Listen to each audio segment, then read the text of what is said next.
It all began back in 1931, the first World Championship, a Ukrainian affair.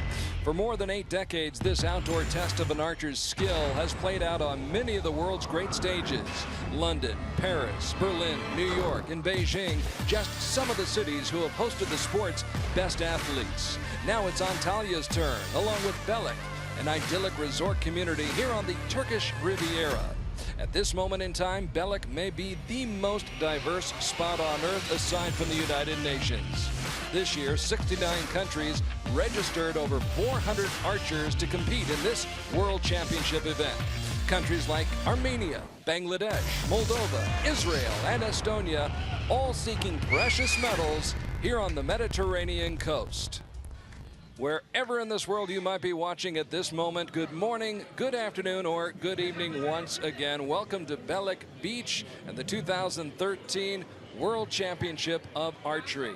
Along with Rio Wild of the United States, I'm Carl Archie, and we're so glad to have you watching our live coverage on archery.tv. We are getting set now for the mixed team events as well as the individual events, the bronze and gold medal matches for the men and the women coming up this afternoon. Earlier this week, Rio, wind was the story, but this morning in the team events, the winds died down here on the beach. Yeah, and it's made a huge difference in the scores. I mean, we were looking at people barely breaking 200 earlier in the week to watch Denmark walk out, shoot a 235 and only miss 510. So it's a whole different aspect right now in the finals field, and it'll be interesting this afternoon. All week long, it was really a story of just surviving, wasn't it? Oh yeah, it was definitely that. Who could miss the least? I mean, like we talked, like I told you earlier about the gentleman who had done score averages, and the gal who had made it into the gold medal final had averaged a 5.5, and so that means she was just hitting the target. You hit the target, you won. So that should give people at home kind of an idea how tough the situation was. There are the scores that we saw earlier this week in the semifinal matches leading up to the bronze and gold medal matches this afternoon. Now, we talked about the wind, and as we do, the windsock starts to pick up, so we'll see if the winds here on Belek Beach play a factor this afternoon, where we're just about set to go. Mixed team bronze medal matches first up on the agenda, and that means India taking on the United States of America.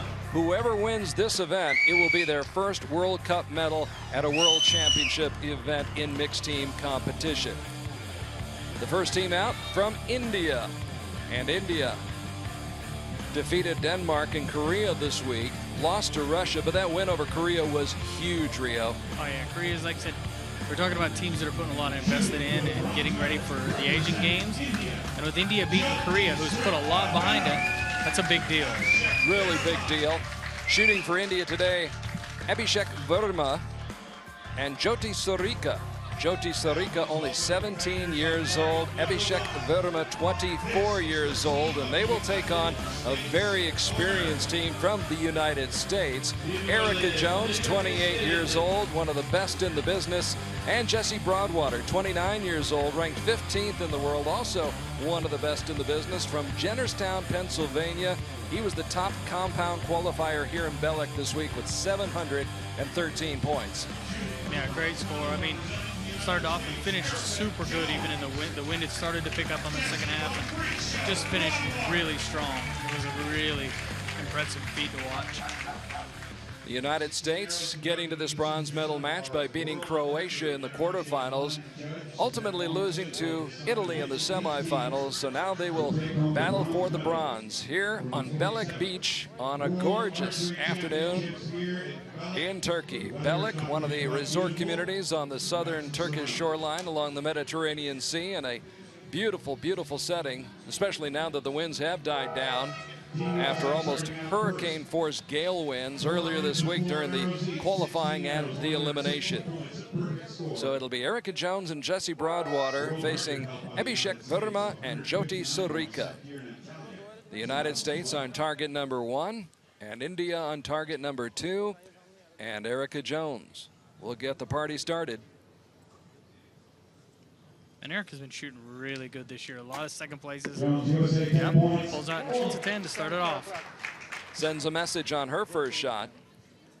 And here's Jesse Broadwater, a silver medalist 2 years ago at the World Championships in Torino. And on the team that won the gold medal. Yeah. And Jesse shot a ton of everything. This is the first time he's ever really done the mixed team, so it was an interesting feat for him, especially with the wind. Like I said, today should be interesting for everybody because they've been working with that wind, and where Jesse had never done it, it should be nice for him to have the time to aim and shoot. Abhishek Verma with a 10. And now Jyoti Sarika, ranked 36th in the world.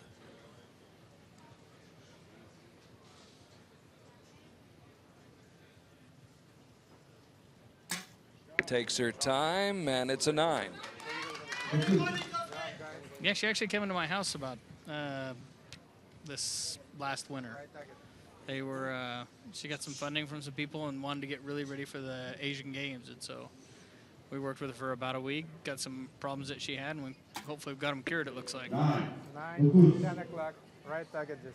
Erica Jones with a 9, so now Jessie Broadwater for the final shot of the first end for the United States. 4 ends here in the mixed team competition. And close to that line, but not quite there. Chance for India to battle back. Oh, open doors, 2 9s gives you a pretty good.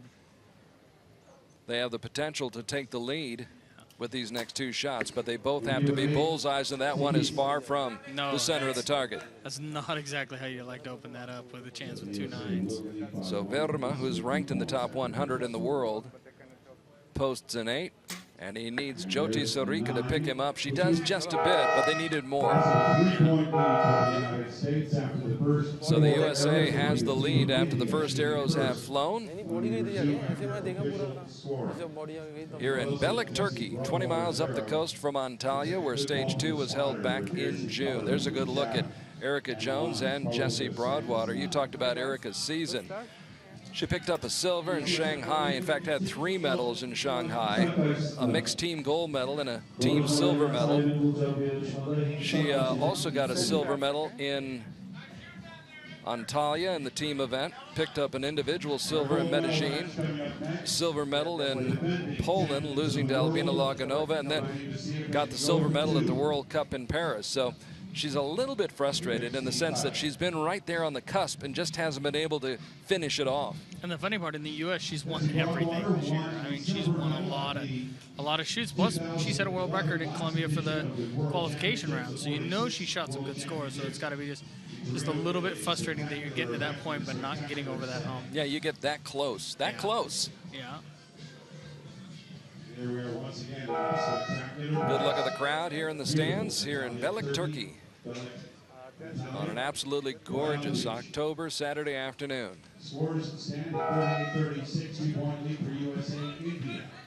So India trailing will shoot first here in the second end. And Abhishek Verma,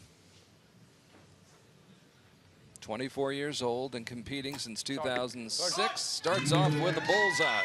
A little better feeling than that 8 to start off with. Got to forget about those last shots and just look forward. Jyoti Sarika, whose only medal came in 2011 at the Asian Archery Championships in Tehran. She's aiming for a medal, all right. A lot of support from the crowd here.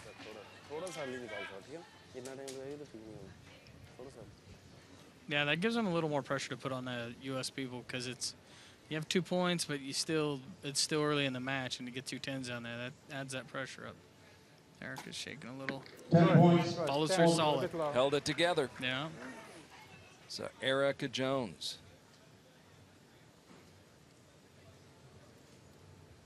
Marking the spot for Jessie Broadwater. Let's see if he follows. Good Does shot indeed. from Jesse.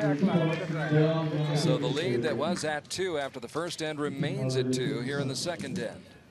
Back to India now. India defeated Denmark and Korea, as we said, before losing to Russia in the semifinal match. Another 9. I mean, you hate to say that's not good, but with Jesse and them shooting 10s, that doesn't help you much. Where does the inconsistency come from, Rio? You get it from a little bit of a bunch of things. I mean, You get what we sometimes will call a dip bang. We're holding really good and it just dips and bangs off because that little movement sets the trigger off. You get, sometimes you just aiming that way. You know, I mean, there's certain people that can't aim and hold the 10 ring, or they go in and out, and that's just where it goes off. And that's why a lot of times you'll see bows thrown in certain directions. 9 points. 9 o'clock, just So- out of 10, about foot range. So right now they're matching shot for shot. Yeah, but it's tough because U.S. has 2-point lead. India needs to get a little bit to try and make a little run on them. Jesse Broadwater breaks that string, and he comes up with another 10. 2 bullseyes for Jesse Broadwater in this second end. So at the halfway point, the lead goes to 3 for the United States over India. India was 74 points thus far in the match. After the first 8 arrows left to be shot. And for the United States, a 3-point lead, 77-74. You were talking about Jesse Broadwater a moment ago. Competes indoors as much as he does outdoors. Won the Arizona Cup back in April, and he's won titles in all the disciplines. Doesn't shoot outdoors as much. No, Jesse is what I would call a really amazing field archer. I mean, you know, we get people that come across in every aspect that you just go, wow, this person's amazing at this avenue of archery. Well, Jesse at that young age was setting field score records way younger ages. And so he's kind of stuck to that. I mean, they have a pro archery series that he shoots, and he's gone to all 3 this year and won every one of them. And so, I mean, he'd even won our NFA Outdoor Nationals 7 years in a row on the field course. So kind of hard to kind of walk away from that when you're that dominant. If it's working for you. Yeah, that's working for Abhishek Verma. Starts off the 3rd end with a 10. And another part is you don't have to deal as much with like the wind like we did yesterday.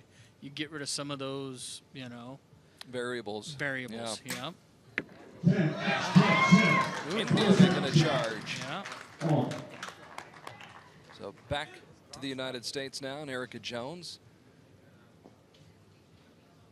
who picked up a bow at the age of 6, was competing in tournaments when she was 7. She's been at this a long time, and that experience pays off with a bullseye right there. And here's Jesse Broadwater. You were talking about his field archery. In Redding, California, he had a score of 1,539 points out of 1,540 points at that tournament. A single point from perfection over 3 grueling days on 140 arrows, basically. Yeah, and it was amazing. I mean, I shot my highest round there this year, and I missed 7. And I shot off for 2nd place, just to give you an idea of the difference between what his score and what the average deal was. So India trying to hang in at 9, not what they were hoping for. So Jyoti Sarika picks him up with a 10. Yeah, she's shooting good. I mean, for a young gal to be out there on that stage, that's a good thing, getting ready for the Asian Games. Well, she learned from the best. Yeah. Spent a week at Casa Rio Wild. Yeah. Your wife did the cooking, you did the coaching. No. Just out of 10 ring, just dove out. Erica's getting frustrated a little bit, I can see, you know, feeling like she's making good shots, and maybe the breeze is just enough to move her around, where that's the difference between the men's and women's speeds of their bows. What could be a move in her arrow not be affecting Jesse's as bad. Because Jesse's he's pulling back a lot more pounds. A lot more pounds, and his arrow weighs more. You know, the diameters may be similar in size, but you know it's going to take a lot more to move that big, heavier arrow moving faster than her lighter, little arrow moving slower. It has been a frustrating week for Erica Jones, who has not masked her disappointment. A lot of archers frustrated by the winds, which are picking up now this afternoon. They were much more calm this morning, but compared to what you were dealing with all week, and you had to deal with the same thing too, it was challenging to say the very least. Yeah, and frustrating is a good word for it. I mean, we come out here, and I felt like I had as good a chance to win this title again and have anything, and to walk off the field with a loss, disappointing every time anyway, but to know that maybe it wasn't my shooting that affected me, it was the situation. Sure, external factors, but I guess it was the same for everybody out here, and it was just a matter of survival. It was, like I said, we had 2 in our match against Denmark that were just out by a hair, and that's just what you get. So here we go to the fourth and final end here in the mixed team bronze medal match, India versus the USA. USA on top by 3. So a hill to climb for the team from India, and Verma with a good shot to get it started. Yeah, that's the kind of start you need. I mean, you're going to have to pretty much roll 10s and hope for some little miracles going. Jyoti Sarika, one of the young up-and-coming Indian archers, back-to-back bullseyes. The coach pats her on the back saying, good job, way to pack us. Erica trying to fight it through.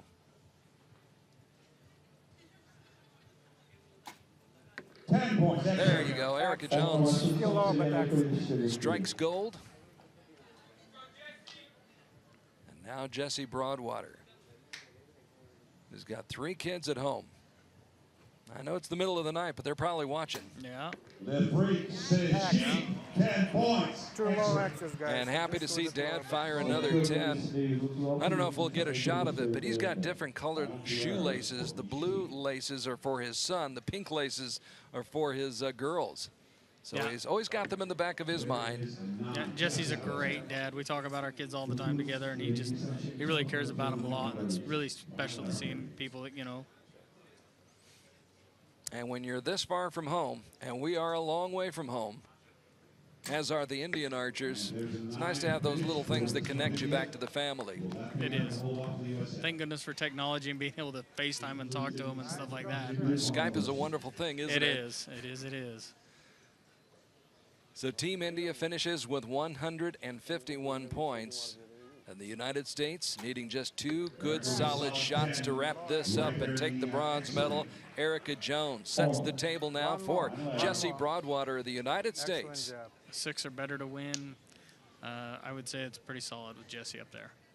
Silver medalist 2 years ago at the World Championship in Torino, and he's got himself a bronze medal now as he nails another bullseye to finish it off in style, and the United States takes the bronze medal here in the mixed team competition of the 2013 Archery World Championships. And the only medal from the U.S. compound side this World Championships. I don't think that's ever happened. And the tough thing is, you got to wait 2 more years to get another crack at a World Championship. That is it. Every 2 years. Yep. The only plus is when you win, you got 2 years to be the champion.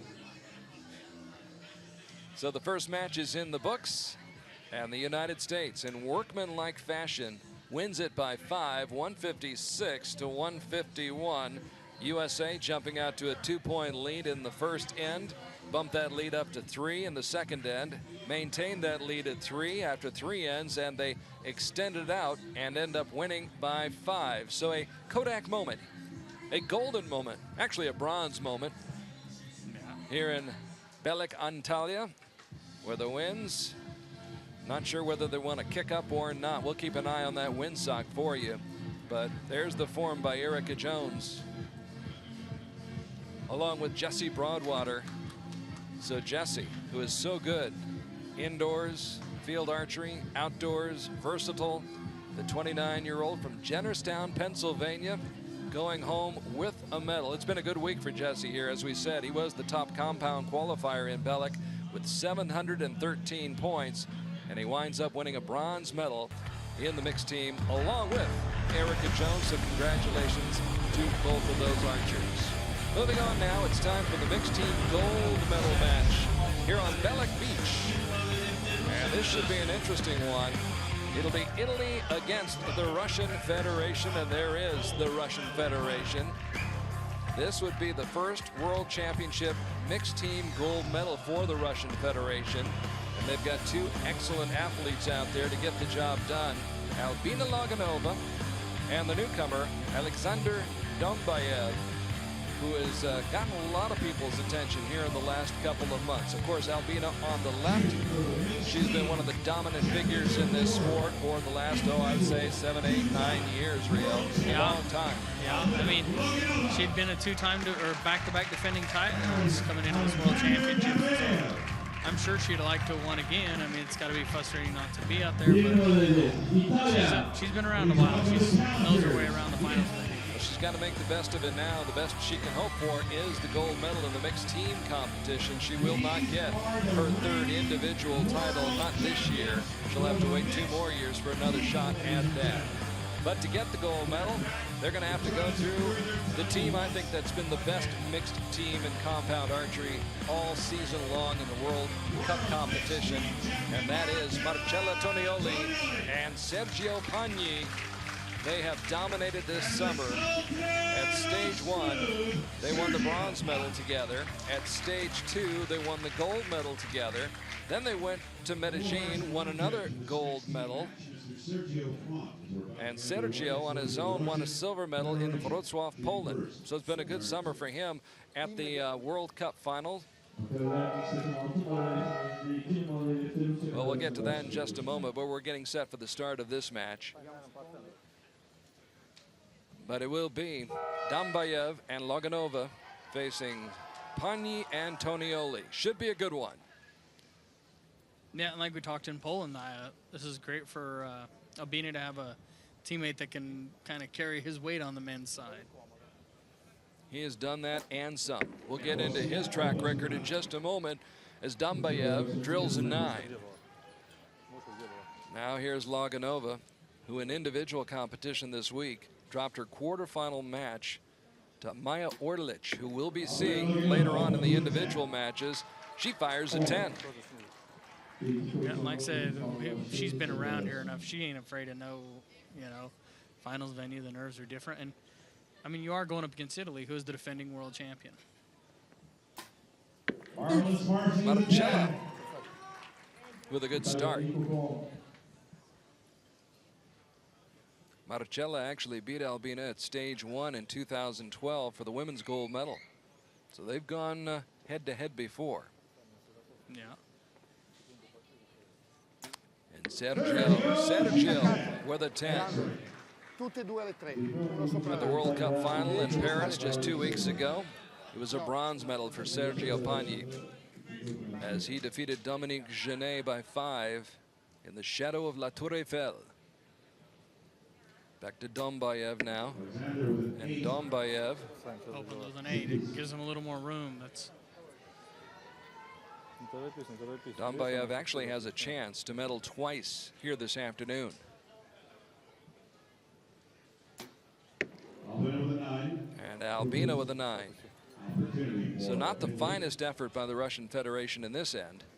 No, and I'm sure that the Italians are thinking, wow, we can walk out of this first end with a little bit of a comfort factor. Which can either help you or hurt you. You can lay your guard down, but she seems to be doing great with that 10 right there. Tonioli going for the jugular early. And now Pagni.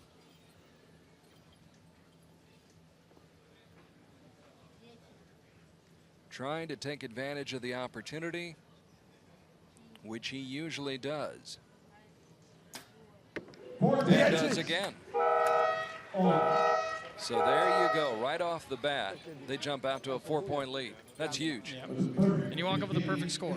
I mean, you feel pretty comfortable shooting when you're like, well, we capitalized on their 36. We got all the points we could. Taking advantage of the opportunity presented.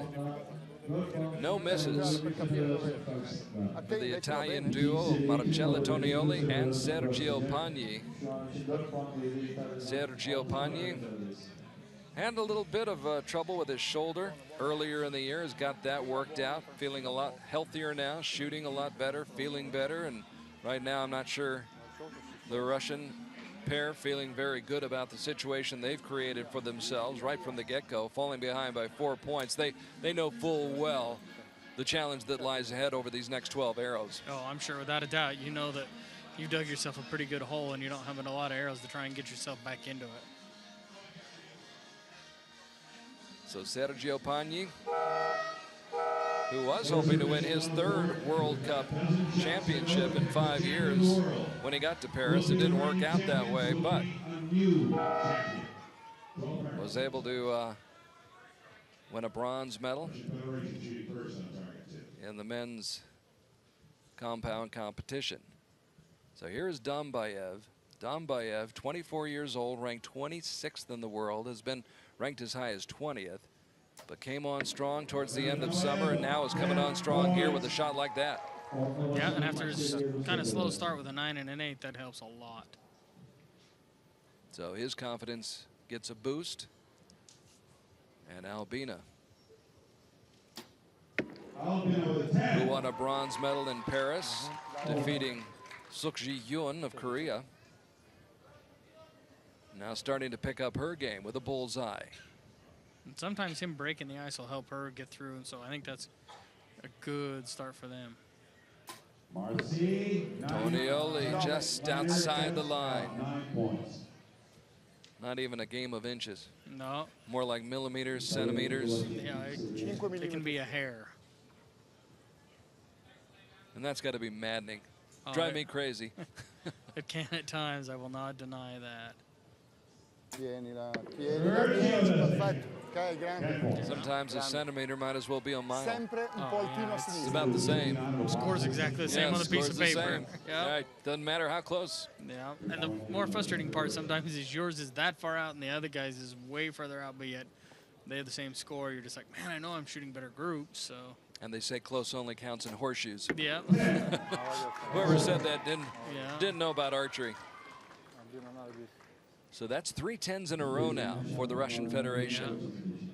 Yeah. They got one of their points back. I mean, you're looking at falling behind 3. You got 3 more ends. You gain 1 point back. It could be a tie at the end if you.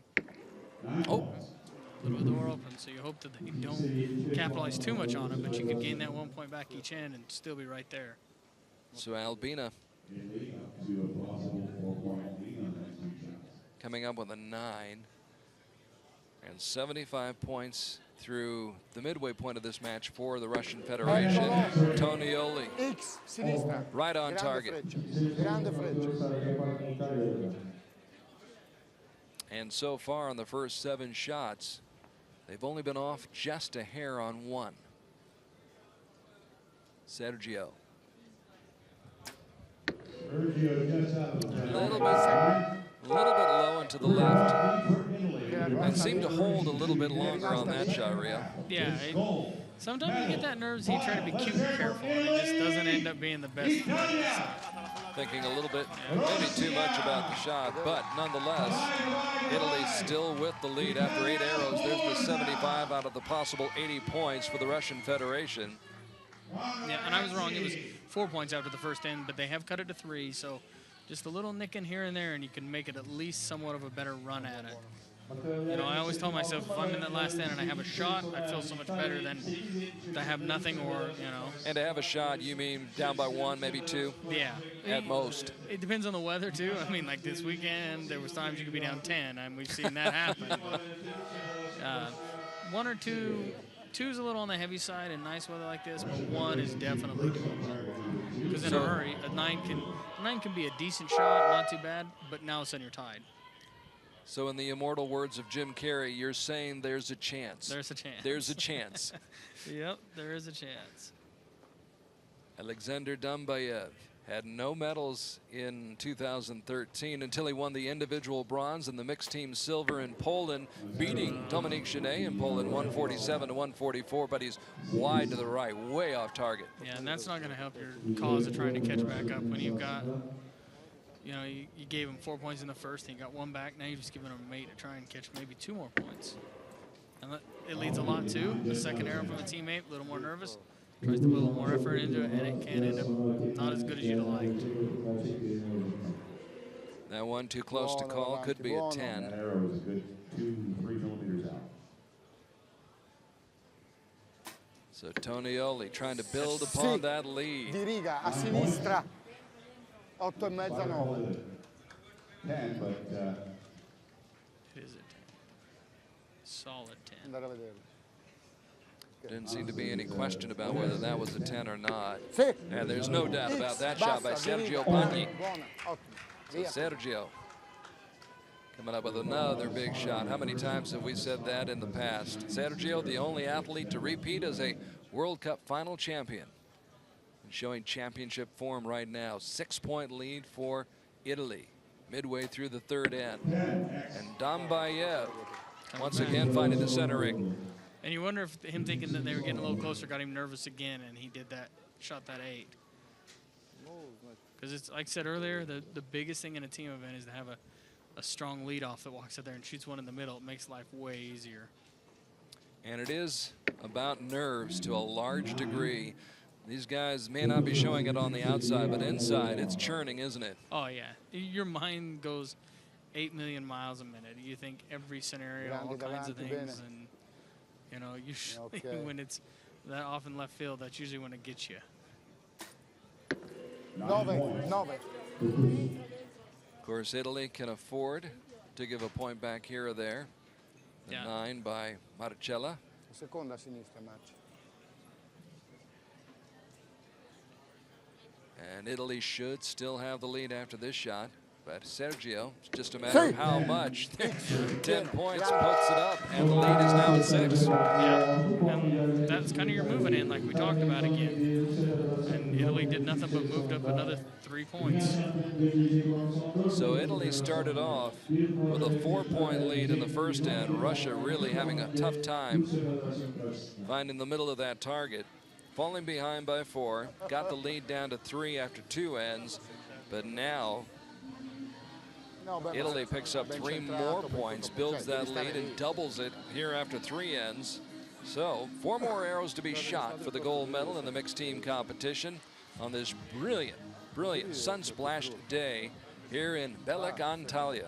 Beautiful part of the planet. If you're planning a vacation, I heartily recommend that you consider Belek, Antalya. The Mediterranean is absolutely beautiful. Yeah, and as long as you're not shooting archery, the wind and the breeze is wonderful. Yes, yes. Good look at some of the dignitaries here in the crowd, taking in the World Championships, the final big event of the outdoor season for the sport of international archery. And Albina Laganova.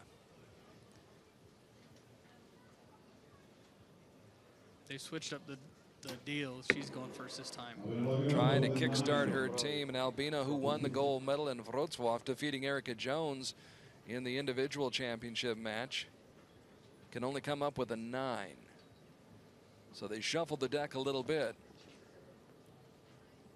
But it may turn out to be like moving around the deck chairs on the Titanic. Yeah, it's a little too late. They're going to go under. That's a good way of putting it. I wouldn't have thought of that. I have to give my old friend, Coach Frank Layden, credit for that one. Sometimes you move around those deck chairs, you're still on the Titanic. Yeah. It's not going to matter. 8 a destra. Although it might. Yeah, well, you never know. You got a pretty healthy lead at 6 points. Yeah.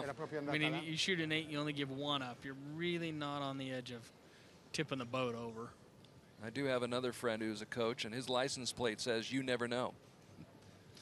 That is true. We learned that today with that 6 from France that made her place, but Now we sort of know. Sergio making a statement with that 10. So the last 2 arrows for both of these teams coming up. 5-point lead for Italy. They've given back a point, but they had the point to give back, and then some. yeah, Dumbayev. and now they've gone back to the other shooting right there. They're really moving the deck chairs around. Really moving around.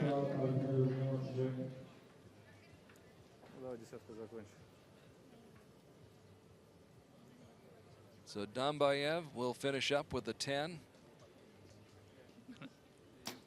And Albina will finish up with a 9. So just 149 points. Although earlier this week, if you had scored 149 points, that would have been considered a very, very good score on a day like today when the winds aren't as strong. Oh, it would have been solid. You'd have won a lot of matches with 149. Although the way Tonioli and Sergio Pagni are shooting, Sergio just needs a 5 or better to wrap this up. The draw.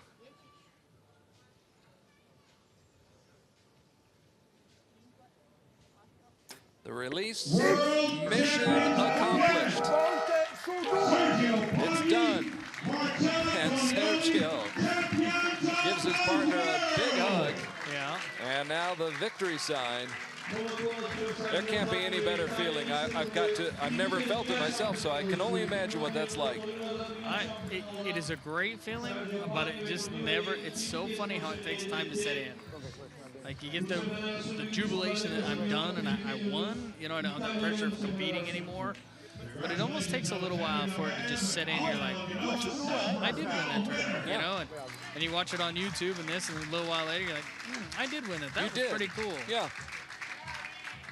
And it never gets old, does it? No. It makes you, when you don't, it makes you even hungrier. You know, I mean, I will tell you this, the first World Championships I've ever been to in my life, that I don't walk away with a medal. And I can tell you it's a little frustrating. It kind of stokes the fires, huh? It does a little bit in a lot of ways. I mean, I know that there's environment and things that may have been that, but it doesn't make it any different. It makes me even more hungry. Well, and I think all great athletes, and I count you among them, everybody is looking for something that motivates them. And the longer you stay in a game, you've got to find that motivation, especially when there's so many good archers who are coming along now. You know, that's why you've got to savor every moment of it, like Sergio and Marcella are right now. But you've got to enjoy those, and then you've also got to look for the motivation to keep going. And I think that's the challenge for every archer, even at this level. Yeah, and to do back-to-back. I mean, I don't care what anybody says. That's always a big feather in your cap. I won my first World Indoor in Nimes, France, and then backed it up. No one had ever won back-to-back, and I won it in Denmark. And to me, that's one of my bigger feathers in my cap. I look at that as a pretty big achievement. That's Rio Wild. I'm Carl Larkey. We hope you're enjoying the coverage here on archery.tv. We've got recurve competition coming up tomorrow, so a full weekend of World Championship action here from Belek, Antalya, on the southern coast of Turkey, right along the Mediterranean. Beautiful weather now. Winds have calmed down a little bit, and we're seeing much better shooting, much better scoring. So congratulations to Italy, capping off a season which saw Marcella Tonioli and Sergio Pagni dominate throughout the entire season. Today was no fluke. This week was no fluke. These guys have been doing it all summer long. Yeah. Oh, without a doubt. I mean, me and Erica were lucky enough to win a team gold at the World Games against them, so you know what kind of competition it is. Great team together. And now we go to the individual matches, and we'll start off with the women's bronze medal match. And this is Gerda Roux of South Africa, who is married to Patrick Roux, who we saw this morning competing for the South African men's team and getting a silver medal. Now his wife will be out there. There you see her in match play this season, 7-3, and she has never faced the opponent she'll be up against today. Gerda Roux, 40 years young, and there's her coach as she gets set to take on the youngster, the 16-year-old from Croatia, Maja Orlic.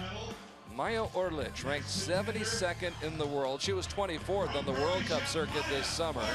Joined the national team in 2011, and her match record this season, 6-3 in head-to-head competition. So it will be the 16-year-old against the 40-year young Gerda Roux of South Africa. And again, we talked about this morning. It doesn't matter what age you are. Doesn't matter whether you're able-bodied or you're a para-archer. That's the beauty of this sport. It levels the playing field, and everybody can compete against each other. Yep, and I would not be surprised if one day we see women competing against men. I think it'd be great for the sport. Yeah, we've actually tried to talk, me and a friend of mine,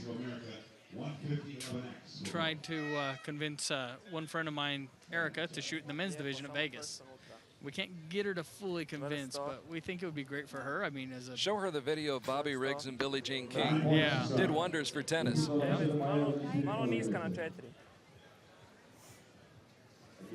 So Orlic starts off with a 9. And now, Gerda Roux of South Africa, 40 years young.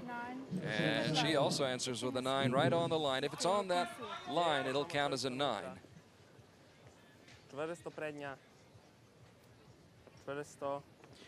I think the thing we're going to see here is these are two people that have never really been out on the stage.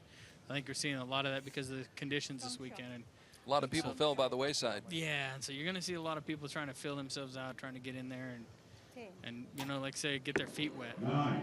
And it's not just the wind, it's getting used to the whole environment, this stadium setting, announcers, television cameras, scoreboards, video screens. It's a circus. Oh, I remember my first World Indoor, and I remember out of the corner of my eye seeing the Jumbotron, and I was like, whoa, this is a little different. That's me up there. Yeah. And man, I'm big. Yeah. Even bigger than usual. We're just it's way up there, yeah. And like I said, it's so different. So these are, like I said, two people that have never been up there before. So So not bad. Both of them opening with a score of 28. By the way, we should explain in mixed team, or I should say the individual matches, it's cumulative scoring. World Archery Championships.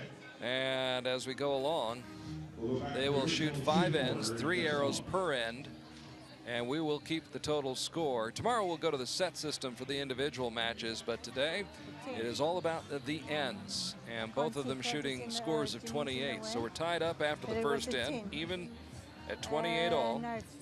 4 more ends, 12 more arrows left to be shot by each of these archers. Maja Orlic from Croatia and Gerda Roux of South Africa. Now, Ms. Roux got to the bronze medal match by winning her quarterfinal by 12 points, and then she won her semifinal match. This is the score we were talking about earlier, Rio. 88-79. A semifinal match at the World Championships was decided by the score of 88-79, and as the result, Gerda Roux is here in the bronze medal match. yeah, and I watched the match. There was a lot of back and forth of, do you really want to put this one in? And I mean, they were fighting hard to try and keep an arrow on the target. And it's not like they were trying to miss. No, not at all. Not at all. They were battling like crazy to try to get it on the target. Turn off the flash on your cameras right now. Thank you. So a 9 to start off for Orlic, and Roux will try to see her and raise her. She does. Can you see there? And I'm going to be curious later. They have the deal around the target, that falcon eye, and you can see the shadows starting to creep in on it a little bit. Shadows from the grandstand. Yeah. 8. And there is an 8. It drifts off to the right and a little bit high. What a situation to put a 16-year-old into. And you know I was what, just getting my driver's license. yeah, and you know what? It'll be good for her down the road. She'll either learn from it, or she'll decide that she don't like to do it. If it doesn't kill you, it makes you stronger. That's it, exactly. And I've got a feeling that Maja Orlic is a pretty strong 16-year-old woman. Okay. She's battling right now. Only 25 points in that and 53 for the match. So in all likelihood, she will fall behind and trail after the second end. 3-point lead for Gerda Roux. And Gerda Roux does take a 3-point lead. A little bit more experience, been around the block, hasn't been necessarily in this situation all that often. Yeah, But you're good talking- grouping, much better grouping, obviously. When you're talking about age, sometimes age can in a way be a positive. You know, I mean, young kids start to, you know, there's 2 ways to look at it with young. Either they're so young they don't understand what they're doing, or they're so young they don't understand how to handle it, or, you know, there's a lot of pluses and minuses with the young age. A little older, they may not know exactly how to handle, but they've learned enough life lessons to learn how to handle things so they can maybe sometimes deal with it a little better. And maintain the composure. Now, it'll be interesting to see how Maja Orlic responds in this situation. She's down by 3. Does she hang her head, or does she come back and start to score a little bit better and get back into this match? Yeah, 100%. You're gonna learn what they're made of in a hurry. So here is Orlic, who had a 2-point win in the quarterfinals and then fell by 2 points to Christina Berger in the semis. And she continues that love affair with the 8-ring. Yeah, that's not exactly the ring you want to be in. Nice strong shot. Door is open, and Gerda walks through it. Yeah, Takes advantage of the opportunity, builds the lead to 5. little breeze coming up. See it move a little. 9. A little bit better result that time. Orlic shooting in her first senior world championship. At age 16. At so age that's- 16. Yeah, that's a pretty good feat.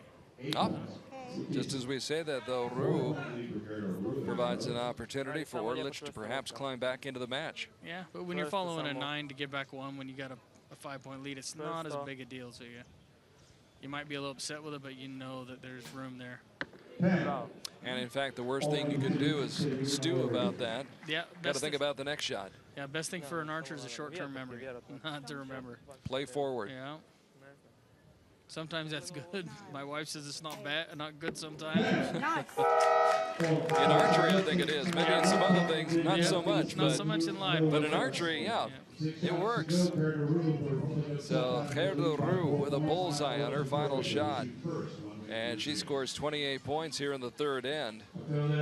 So Gerda with 56 points for the match. Or excuse me, after 3 ends, I should say. We'll check the score and get that updated for you. It's a 4-point lead, 80-84, I believe.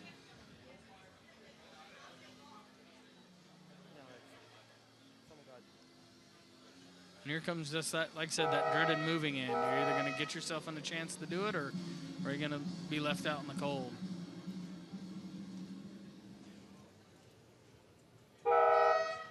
So Rio Wild is correct. It is a 4-point lead, 84-80.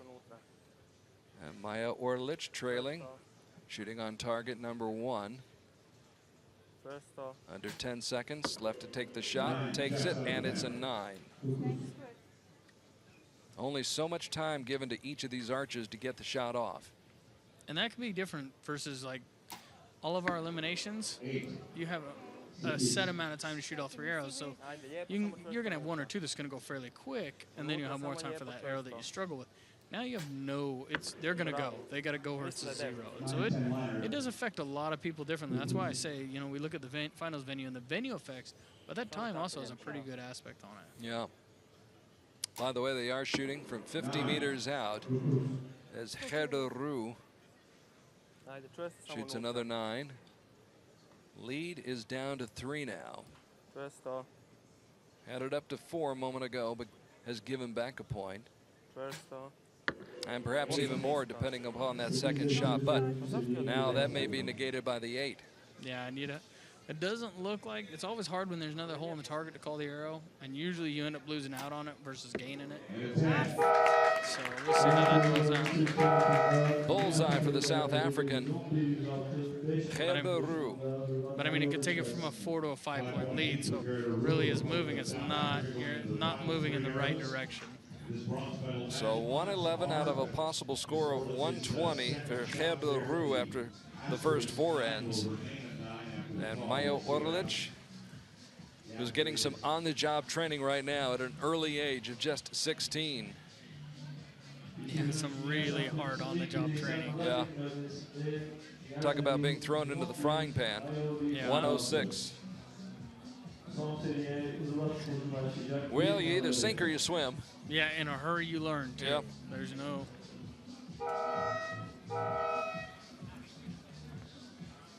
So there you see the scores, you see the wind speed, and you see what they're aiming at. And believe me, when you're at that shooting line, that's not a big target. Yeah, and the wind does seem to pick up a bunch. I mean, if you look at the flags around the venue, it's really starting to pick up a little more. So as the day wears on, it's almost 4 o'clock here in Belek, Antalya in the afternoon. And light winds this morning, but they have picked up here this afternoon. Orlich with a 9, and the same score for Gerda Roux. Yeah, she needs to pick up some 10s to have a shot at this. Down 5 points with 2 arrows, you gotta ask for some help. Best result to date for Maya Orlich was a silver medal at the Field Championships last year at Val d'Isère in France.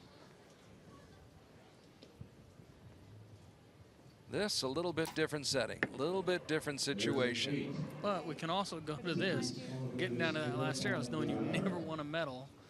Them nerves are going to be, even with a 5-point lead, are still going to be a little wound up. So the heart's pumping a little bit. Oh yeah, it's still.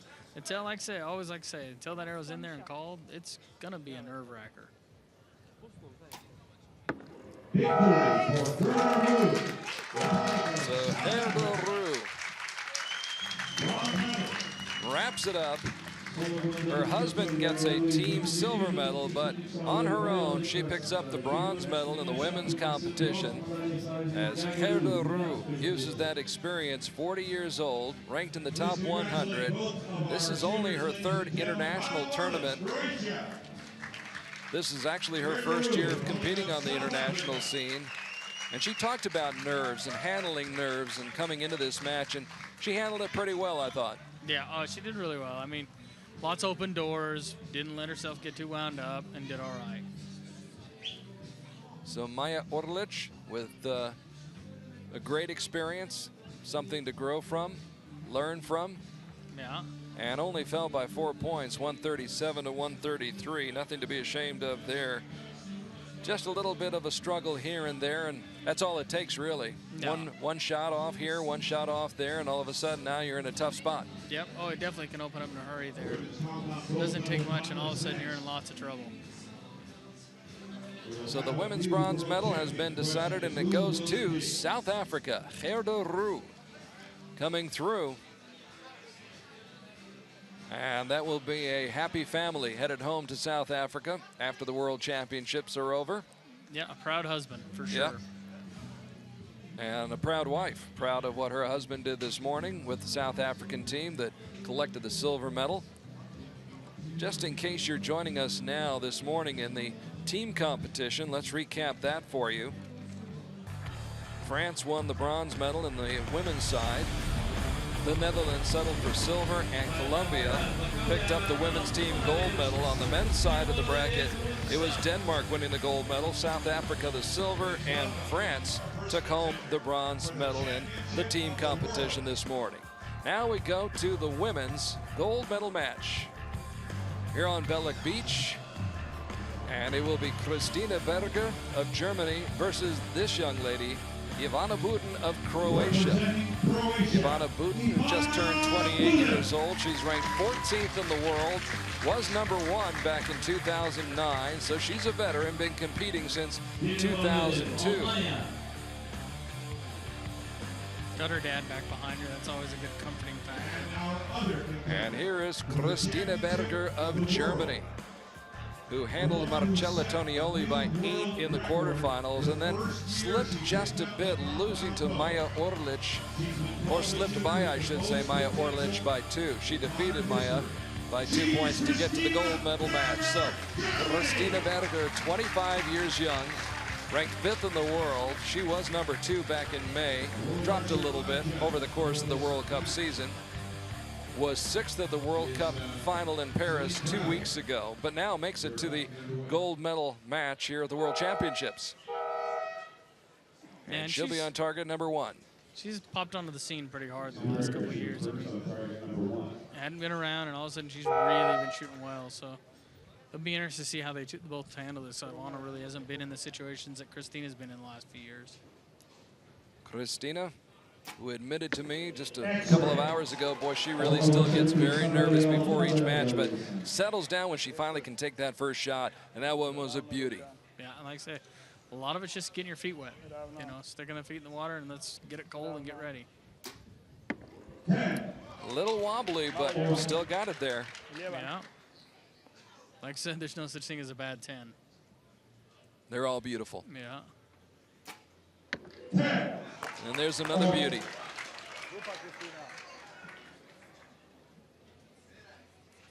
Back to Budin.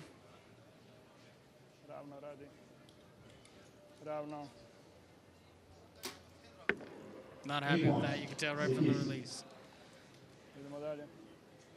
She's working really hard to get him to go off. Maybe, you know, I mean, not being as aggressive as she needs to be. 9. Meanwhile, Christina looks very smooth. And with the 10 here, she's only going to be down 1 if, you know, she can capitalize and make that 8 not feel so bad. 9. But it's a 2-point lead, 29-27 for Christina Berger, as she tries to win a gold medal at the World Championships. This summer, Christina Berger, 9th at Shanghai at the World Cup Stage 1, but did pick up a bronze medal in Antalya, so she likes this part of the world. Didn't compete at Medellin, and then showed up in Wrocław for Stage 4, captured the bronze medal there, went on to Paris, finished 6th at the World Cup final in Paris just 2 weeks ago. Now, this would be the biggest win of her career, obviously, Rio. Yeah, like I talked, like the biggest thing is you will be able to be called world champion, and that's a pretty good feather in your cap. Because looks good on the resume. it does. Not just that, but I mean, to know at one time, at one point in your life, you were the best at what you did. It's a pretty interesting thought to look back on. A huge field coming to Belek Antalya, and we have whittled that field down to the final 2. Here on the women's side, they have run the gauntlet. They've gotten to the gold medal match. Christina Berger and Ivana Budin. Germany versus Croatia. And down by 2, Budin will shoot first. On target number 2. As the shadows start to grow. And she continues to shoot 8s. 8 ain't the place. No, and she's working hard. Like I say, it's not as fluid and easy as it seems to be, you know, or should be.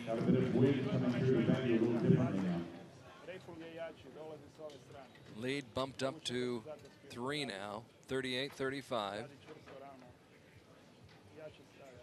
Along with Rio Wild, I'm Carl Arke, and that is a 9, so a little bit of an improvement right there for Ivana Budin, who scored a 27-point quarterfinal victory this week. There's Christina So there's giving her the a little first back. slip, yeah. Yeah, she was looking pretty solid, and she just opened the door a little bit. Let's see if Ivana can take a little advantage of it. We were talking about the crazy score. She won by 27 points in the quarterfinals before beating Herderu 88-79. It's been a crazy week for Ivana Budin. It's been a crazy week for everybody. There's things that happened earlier in the week that I don't think any of us have ever seen. So Pocatello has never looked better, huh? Yeah, I don't get that kind of win where I practice, that's for sure. So we're through the first 2 ends. And after 6 arrows, Christina Berger with 55 points. Solid shooting.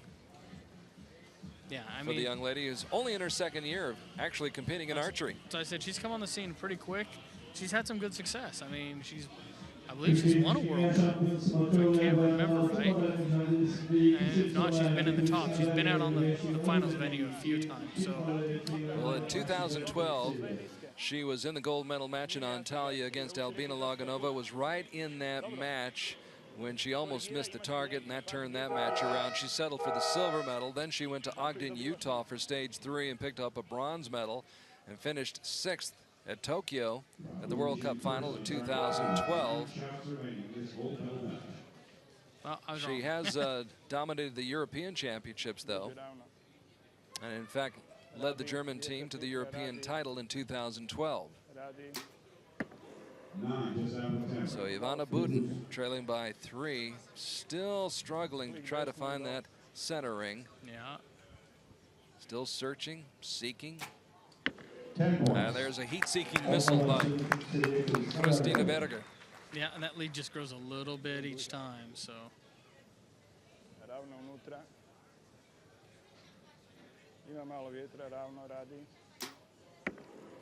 Trying to settle down.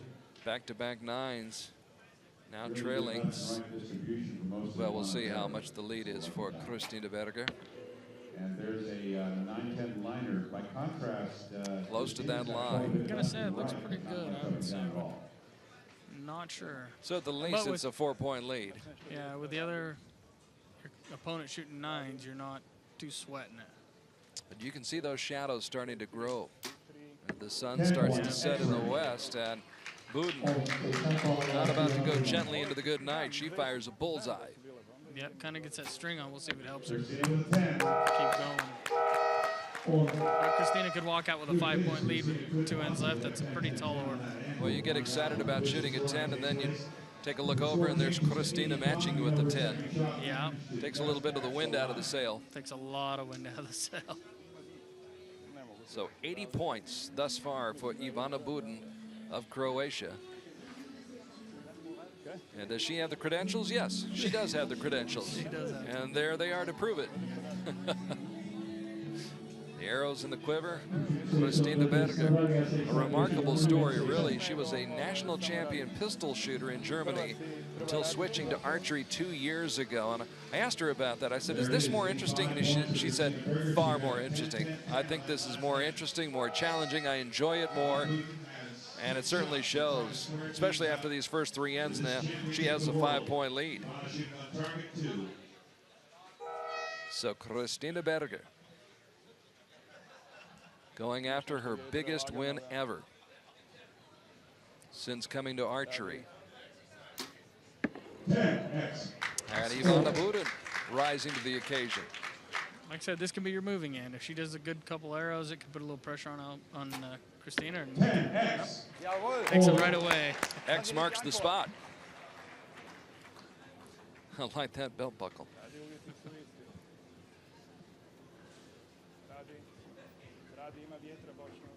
Has to shoot like Superman now. Well, she's giving it a run. That's all you can ask. You got to give it yourself a chance. It's all about competing. These two going head to head right now. There's another 10. Lead is still at 5 as the clock winds down. Winds die down. Should be a good scoring opportunity, but it's just outside that 10 ring. Well, she shot a couple of 10s and added the pressure back to herself, and looked like she worked really hard. So it is still a 5-point lead. It was a 5-point lead after 3 ends. It remains a 5-point lead as Ivana Budin cannot cut into that deficit. So still down by 5. And Dad, if you've got any advice, this would be the time. Yeah. If you've got any magic in that bag, I would let her have it right about now. I can't imagine anything tougher. When I was watching my kids compete in sports, I had to go way far away and watch them from a distance. It just is so difficult. How about for your dad, Dee? He doesn't tell me that it's hard. You know, he doesn't say that it's tough to do that. I can tell you, watching my brother Logan, it's tough because I'm like, just let me shoot the arrow for you. I would do it for you in a heartbeat, man. You know? And Logan's perfectly capable of shooting his own arrows. 100% capable of it. I just more than capable. Yeah, and you just want to like help him, which I'm sure her dad has that same feeling. But it's all up to Ivana Budin. And she's got to get the job done on her own. The 9 won't help her very much at this point. Yeah, with a 5-point lead, you need at a 30 pretty much to give you that chance or that one breath.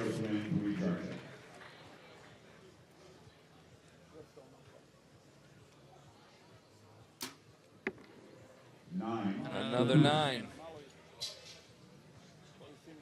So the sun's starting to set on Ivana Budin's gold medal hopes.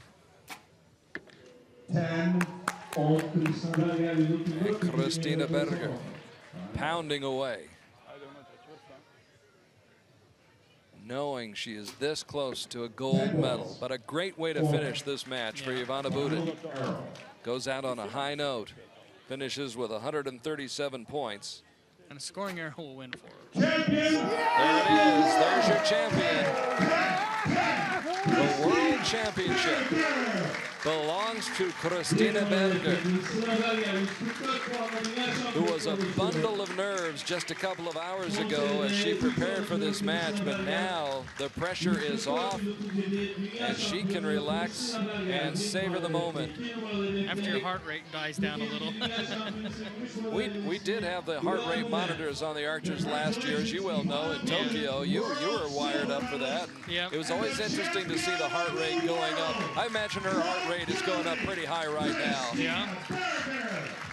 That heart's got to be pounding, and a great sign of sportsmanship, a great show of sportsmanship right there as Christina grabs Ivana Budin and says, here, get in here on the shot. Let's take this picture together. Well, you think about it. I mean, archery's really got good sportsmanship. I mean, we talked about Martin Demsbo loaning Braden his bow earlier this year. To anything, they have just, as a as a bunch archer, that's one thing I love is the camaraderie. You know, it's huge. And you don't see that in, I can't think of too many other sports. And we were talking about hockey. I'm not sure somebody's going to hand a guy a stick if he broke his stick. No, and there's Nobody on one team in baseball is going to hand another guy his bat or his glove. Or a putter, golfer Or a putter, break. yeah. Oh, yeah. Oh, no. And look at the celebration right there by Christina's coach. That is pure joy and ecstasy and a lot of hard work that's just paid off. Yeah, 100%. Now you get that awesome title to add to your resume of world champion. Give people an idea, Rio Wild along with Carl Archie here as we cover the World Championships. It's Compound Saturday here at Belek, Antalya, right on the beach, right off the Mediterranean Sea. But what does it take to be able to compete at this level? How many hours a day? How many arrows have to be shot? What kind of work do you have to put in to get to this point? It's a ton. I mean, just as in any sport, to be at the top level of it, you're going to have to work as hard as anybody. And I mean, we're putting in, the average shooter that's at the top is putting in 4 to 5 hours a day. You go to your house, you go and shoot, work out, do all that. It's a lot of work. Put in a lot of arrows, a lot of work, a lot of equipment. To me, archery is almost kind of funny like NASCAR. You know, you got to go work on your bow like you do a car. You know, and so Well, a roar goes up from the crowd here as we get set for the men's bronze medal match between Alexander Dombayev of the Russian Federation and this gentleman, Recurve dos Santos, who has brought his own cheering section from Brazil. and it was Dos Santos. fun to watch the eliminations because with every 10 he shot, his people behind him would drop down and give 10 footprints. Made for a good time to watch. Sometimes the elimination and qualifying is as much fun as watching these medal matches. Oh, sometimes, yeah, you get the crowd behind it, and it's an excitement. And Robertville's been around a long time. He's disappeared for a few years. They tried to get him into the Recurve program, I think, with Brazil getting the Olympics because he was a good shooter. And I think he just kind of was like me. He spent the 6 years doing it and decided, you know what, that's not my cup of tea. I did well at this. I'm coming back. So Recurve dos Santos, who defeated Christopher Perkins in the quarterfinals by 3 and then was destroyed by Deloche in the semifinals, taking on Alexander Dombayev. Dombayev was just out here a long while ago. Of course, we saw him in the mixed team gold medal match, got the silver medal there. Has a little bit of an advantage over Dos Santos from the standpoint of having just been out here and has a lay of the land. Yeah, and I'm not sure I like the idea. I mean, if you look right now, Robertville's got a shadow across his bullseye versus Dombayev. Yeah. Dombayev's on target number 1, which is in full sunshine right now. Now the shadows have started to grow across the target. Of course, it's 50 meters away. Tomorrow, I don't think it'll be as much of a factor because they'll move the targets back another 20 meters. Yeah, 100%, but you never know, and that's just kind of a different look. Somehow he saw that centering, a bullseye for Dos Santos. And Brazil, 9 points. of course, a great sports country, will be hosting the Olympics in Rio in just about 3 years. Yeah, and that's one thing that's kind of surprised me with some of these countries, like when England had it, they have a decent team, but they haven't gone for an experimental of putting archery or compounds in. You know, I mean, look at you got a guy that may win a world championship. What a better way for your country to have a shot at a medal with putting that in as one of the experimental sports. Because I have always been told, and I'm not positive that I'm right, that each country gets a couple of experimental sports to put in. It'll be interesting to see what happens. Dos Santos with 28 points, posts a good score in the first end. Meanwhile, Alexander Dombayev going for his second medal, 27 points, so he trails by 1. And the chant goes up from the crowd here in the grandstands on the beach in Belek, Antalya. 29-27, actually, the score they'll post. Yeah, so he caught that one. So Dos Santos, 43 years young, been shooting internationally since 2005. In 2006, at just his 4th tournament ever, he won a World Cup gold medal in Antalya. 2007, took the bronze medal at stage 2 in Italy, and the World Cup final in Dubai. Then in 2008, a silver medal at stage 2 in Porridge. No medals this year, but did compete in Antalya and Medellin. And has support here in the grandstand, as you can see. Brazil representing. And Dos Santos trying to bring a bronze back to Brazil. The world record by the way, in this event, 150 points. That was posted by some guy named Rio Wild back in June of 2011. Yeah, I hear he's pretty good. It's been an interesting one. I've shot it 3 times now. It's kind of frustrating to the point where it's like, come on, give me one more X. Did it twice in Ogden 2 years ago. Another 10. Got a pretty good following here, I'd say.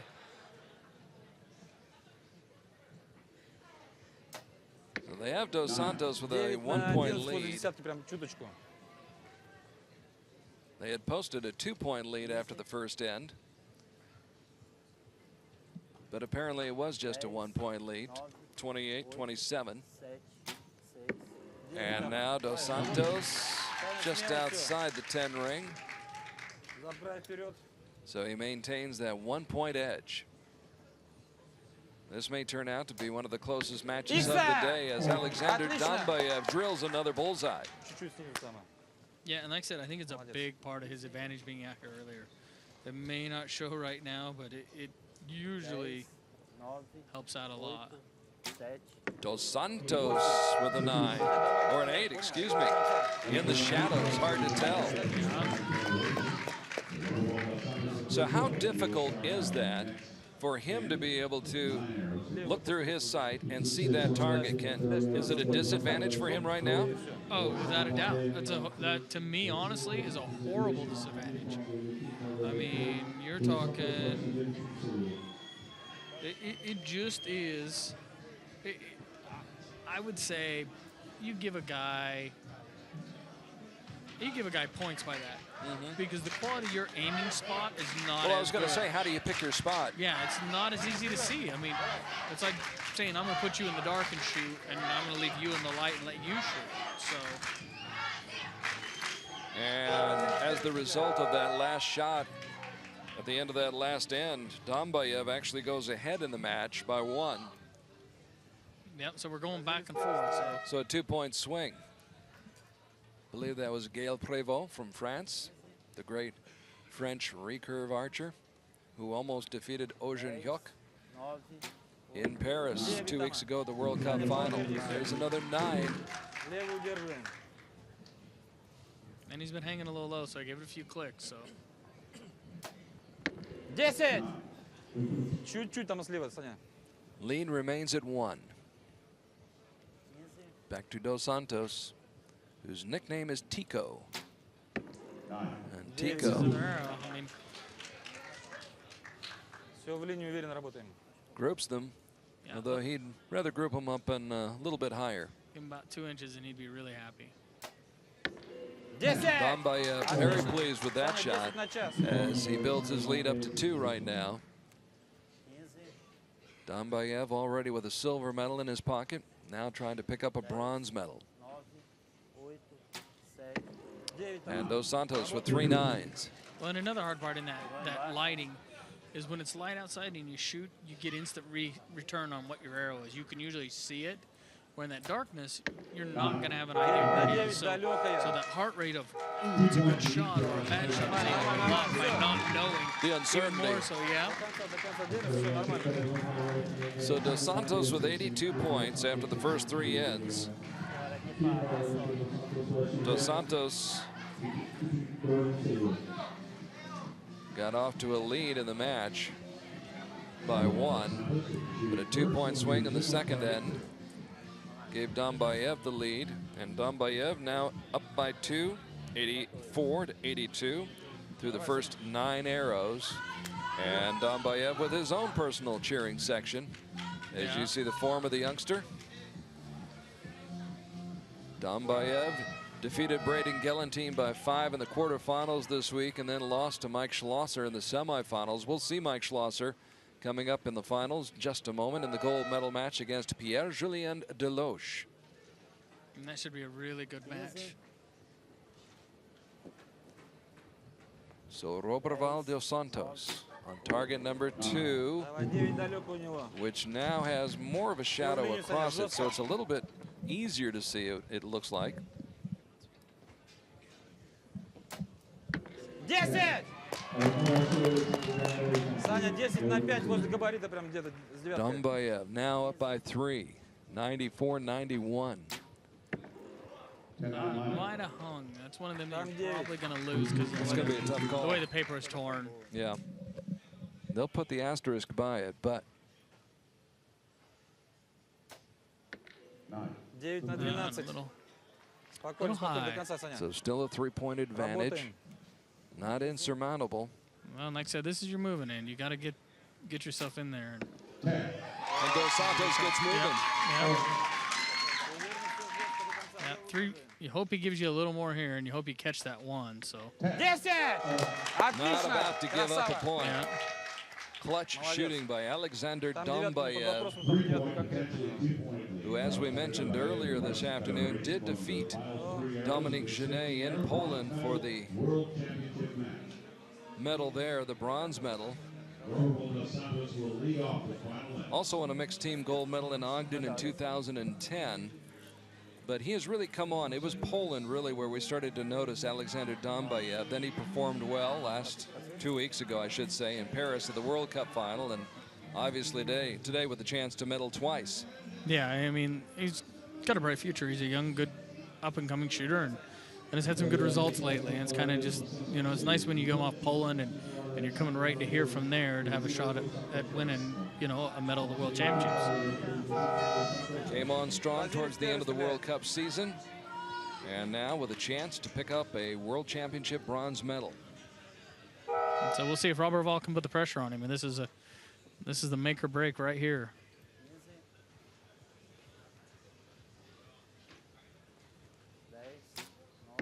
And he does. He starts it off strong. Great focus, great concentration by Dos Santos. I And a don't think point there's. given back.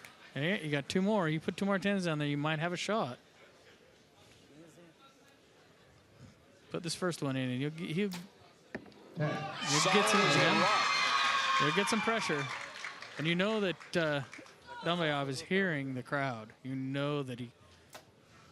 And he matches it a little bit. And just inside the 10 range, so the lead remains at 2 with 1 arrow left to shoot. Yeah, Dos now Santos has to do it. yeah, and Roberval's got to be sitting here going, you know, a 10 would have put me with a chance with an 8, but you got to hope for that door, and I just don't think it's going to get there.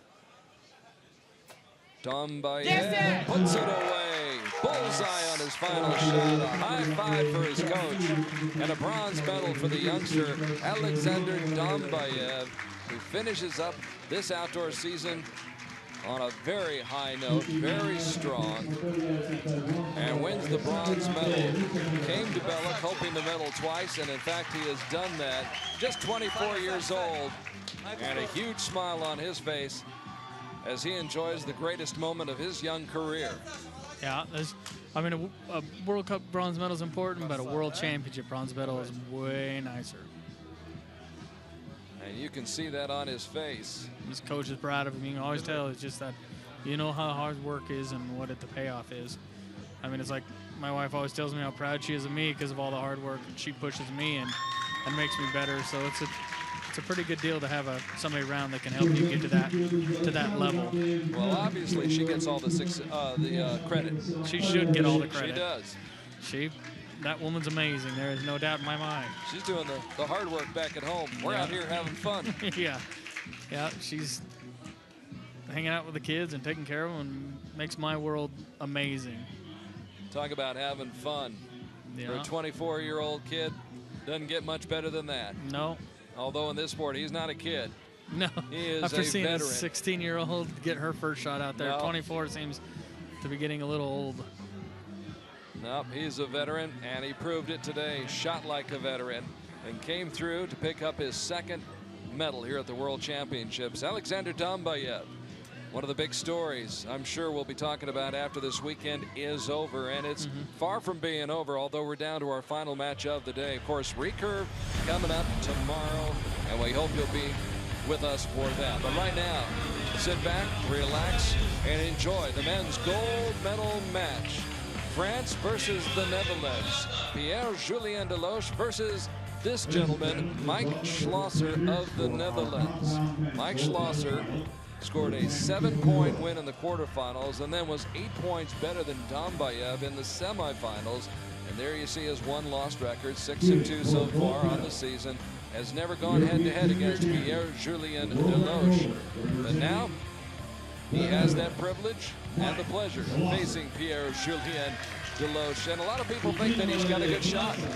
Well, it's saying a pleasure. I'm not sure it's a pleasure because PJ has shot amazing this year at times. I mean, I've had my battles with him for numerous titles this year, and he's put on a pretty good show this year. 31 years old, Pierre-Julien Deloche had a close win in the quarterfinals over Rajat Chauhan of India, then got a 22-point win in the semis. He's ranked 3rd in the world, was 6th at the World Cup final in Paris 2 weeks ago, and was 6th at the World Championships 2 years ago in Torino. So now trying to go from a 6th place finish to a 1st place finish. This is a hard step because neither one of these two has ever medaled individually in a World Championships. And as Rio Wild has mentioned a few times this afternoon, this is the first time since 2005 that no American archer has been shooting for the compound world title. It's the Netherlands and France for the gold. Middle open door. And I've seen Mikey shoot some really good scores. I watched him shoot a 150 indoors against Jesse Broadwater head-to-head. So you know he's capable of, when you've got some scores being shot, he can hang with them. Schlosser starts off with a 10 and a 9. Deloche trying to tie it up, and he does. Right down the middle. And you get a little sigh because you shot your first arrow was a 9. You got a little worried. Now you had your chance to tie it back up, so now it's a fresh game. I think he'll do well. Schlosser starts out very well. Left only 1 point out there. And Pierre-Julien Deloche trying to answer and does not. Falls behind by 1.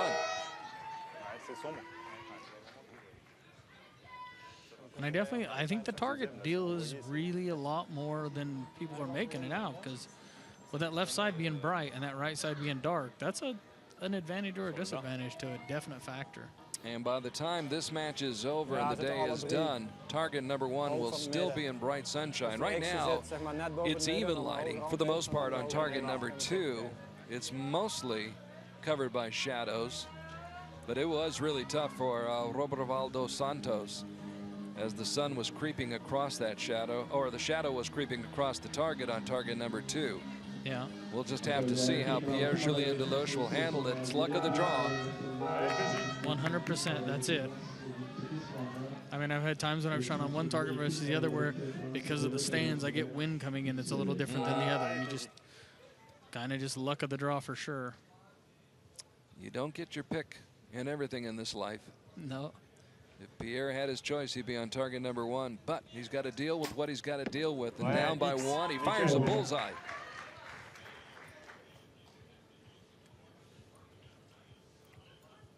And Mikey's up and at it quick. He's in a hurry. No hesitation.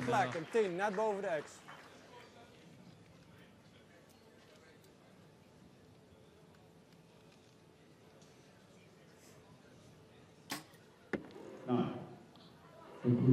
So Pierre could fall even further behind, depending upon this shot by Schlosser.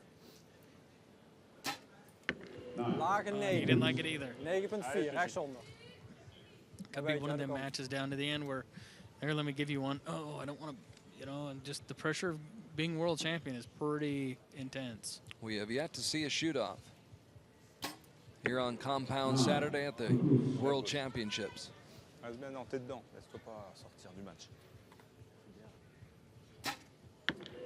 X, linkshonder. Direct hit. Linkshonder, binnen de rand. Net binnen de rand. So Schlosser building his lead, and we have yet to see really what I would consider to be vintage Pierre-Julien Deloche. No, he doesn't look as solid. He doesn't look as ready and everything like that. He's been waiting all day for this opportunity. And that's a hard part. I mean, you spend all day over there. You want to spend some time at the practice range. You don't want to wear yourself out, but you want to make sure you're good and ready. And It really is kind of an interesting thing on how you manage your time and your day leading up to the match. yeah, it's a pretty good. And I can't say that I actually have a format because you know what, times change and everything else. When you get to do, when you get to go is always different. So there's not really a good way to build up a good routine. The biggest thing is I always just like shoot a lot of arrows. So. So down by 2 after the first 2 ends. Pierre-Julien Deloche trying to rally.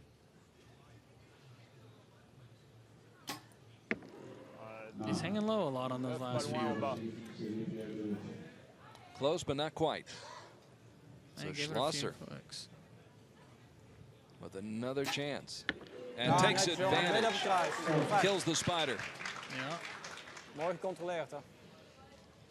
Starting to build that a little bit of a lead that could be pretty detrimental if PJ doesn't hurry up and pick it up.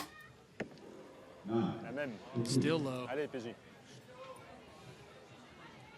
So one of the hardest parts in archery is to convince yourself to move your sight. Dat is een 10. Rechts net buiten de rand van de X. Guess no need for Schlosser to move his. No, not right now. He is on a roll. Lead is up to 4.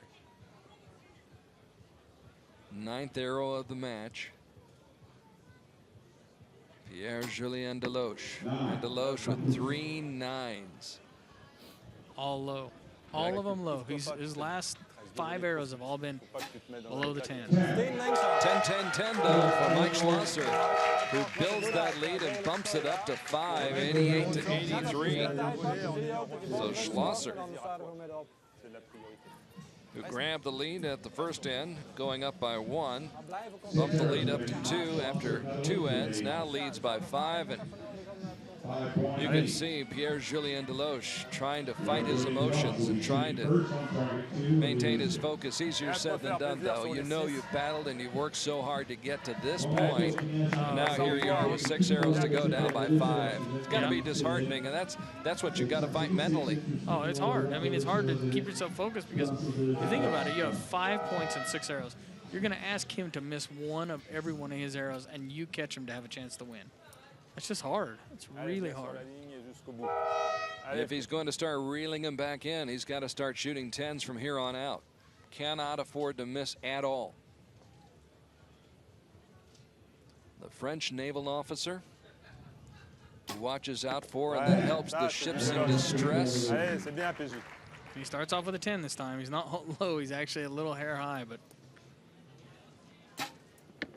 Oh, and Mikey gives him 1. There you go. So you can slowly start nicking away. You just hope you get her. 97-93, 4-point lead instead of 5. Pierre was in distress. But another 10 right here. Ooh, instead he's high. He was low before and now he's high. Yeah. Which is frustrating. It's frustrating more than anything because Mikey comes out with a 10 to gain that 1 point back that he had lost. So 1 step forward, 1 step back for Pierre-Julien Deloche. As Mike Schlosser, 19 years old, ranked 38th in the world, trying to win a world championship. And Pierre-Julien Deloche fighting to stay alive, keep his head above water. With the 19-year-old Schlosser. Finishes with a 9 and now leads by 4, 116 to 112. Yeah, and with 4 points, it's a pretty tall order to try and get back into that with 3 arrows left. And you can see it. And, you know, just, I don't know. He's waving his hand. He don't know why it's high and low. He's shaking his head. It's frustration. You know, I mean.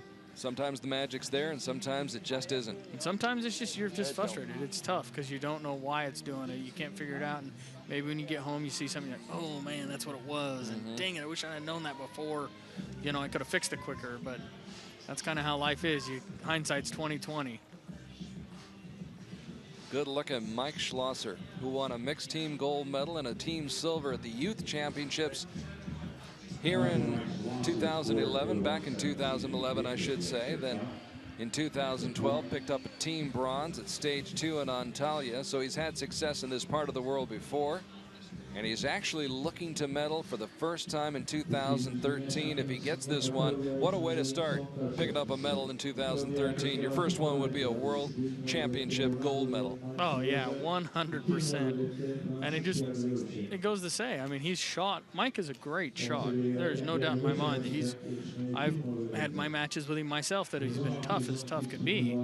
You just got to get, it's kind of hard because he's really not had to be pushed yet.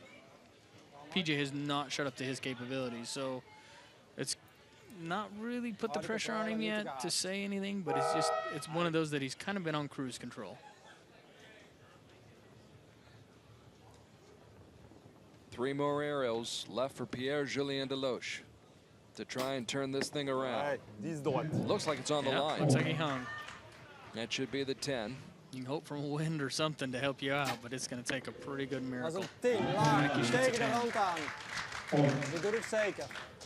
That's not the kind of help you're asking for. Down by 4. Deloche delivers. With another 10. But again, possibly too little, too late. Yeah. Next. Schlosser. In de rand, netjes. And the last attempt for Pierre-Julien Deloche, who won the gold medal in stage 4 at Wrocław, defeating Sergio in the gold medal match. He got blown around a little bit. There was a breeze that come through. And Schlosser has been quick taking these shots, and he finishes off. What a day for Mike Schlosser. A huge win for Mike Schlosser. Youth is served here in the World Championships in the gold medal match as Mike Schlosser, his best result so far this year, to put it in perspective for you, was a 9th place finish at stage 2 in Antalya back in June. He competed in Turkey, he competed in Poland, and in fact he lost the bronze medal match in the men's team competition in Wrocław, but it was all part of the road to leading him to where he is today right now, a world champion. yeah, and an interesting thing, I just noticed that Mikey has the same type stabilizer setup that Chris Perkins had 2 years ago. Really? Yeah, they both were shooting fused blades, the ones that are supposed to cut through the wind and help you shoot better. So it's an interesting little tidbit for people out there to notice. Well, the winds weren't overpowering, but they were a bit of a factor here today. And despite that fact, Mike Schlosser only left 4 points out there, scored 146 out of the possible score of 150. And Pierre-Julien Deloche coming close, but coming up short as Mike Schlosser looked confident, looked calm, looked composed right from the get-go, and was pumped up, fired up, and a big day for the Dutch. A great win. You know, I mean, they've been a successful program for a while, and like I say, they got their team tomorrow in the Recurve gold medal match. So that's a pretty good. For a small country the size of the Netherlands to be into all that, that's pretty impressive. A Turkish delight for the Dutchman, Mike Schlosser, who comes through with a big win, winning it 146 to 141 over Pierre-Julien Deloche as the shadows start to grow across this playing field. Sun starting to set here in Belek, Antalya, Turkey. The wind's picking up. We'll have to wait and see what's in store tomorrow for the recurve competition, which should be outstanding. But we saw some great matches here today, and we're getting set for the presentation of the medals. Hard-earned medals, I should add. And everybody who has collected one, very deserving of those medals. at the World Championships here in 2013. First, the mixed team medals. And in the compound mixed team, just to recap it for you, the United States started off the action this afternoon. And when I say afternoon, I do mean Antalya, Turkey, Belek, Antalya. But the USA got off to a 2-point lead against India. Didn't look back, won by 5, 156 to 151. Then in the mixed team gold medal match between Italy and the Russian Federation, Russian Federation started off slow. Italy took advantage. The first 4 shots, all bullseyes. Italy getting out to a 4-point lead, and again, never relinquished that lead. Wound up winning by 6, 155 to 149. So Italy will accept the gold medal. The silver goes to the Russian Federation, and Team USA takes the mixed team bronze medal. And there they are, the mixed team from the United States. Erica Jones on the left, and Jessie Broadwater. And as talented a team as you can find. I mean, those two won as much stuff around as there can be to win. They worked well together today. And a big smile for Erica Jones, who really has had an outstanding year. You look at the number of silver medals she's won, a bronze medal here today. Has been consistent and has been there. And that's the thing about it. Just getting into these matches is an accomplishment in and of itself. Oh, yeah. People don't realize the work it takes to get there. Oh, I mean, to get through the eliminations and the qualifying? Yeah. I mean, I'm sure PJ is upset and disappointed in a silver medal. But you look back and go, man, I was silver medalist. I was there. There was a ton of people in that tournament, and I ended up second. That's something my wife has had to really teach me, is that, you know, there's a line of you've accomplished something even though you won silver. Absolutely. You know? I mean, and being competitors, we'll beat ourselves up forever, but it's still it's a pretty big accomplishment to end up second or third or whatever. Well, you got to run the gauntlet. You got to get through that field. You've got to win so many matches just to get this opportunity to shoot for these medals. Yeah. So it is an accomplishment. May not be exactly what Albina Loganova and Alexander Dombayev had in mind. I'm sure it isn't. No. Yet the silver belongs to them, and the gold medal goes to the team that has really dominated all season long. Right from the very start, starting with stage 1 of the World Cup campaign in Shanghai along the Huangpu River. It was Marcella Tonioli and Sergio Pagni, and they worked so well together. Yeah. And there is a chemistry. There's definitely a chemistry between these two, and it pays off as they take home the gold medal here at the World Championships. Well, and to win back-to-back. You know, I mean, you don't always get that. You know, that's something that's you can look at and say, hey, we were back-to-back world champions. And like I say, it's every 2 years, so it's not like you got hot and won back-to-back tournaments. It's a pretty good consistency to stay over 2 years.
Proud moment for Marcella Tonioli and Sergio Pagni.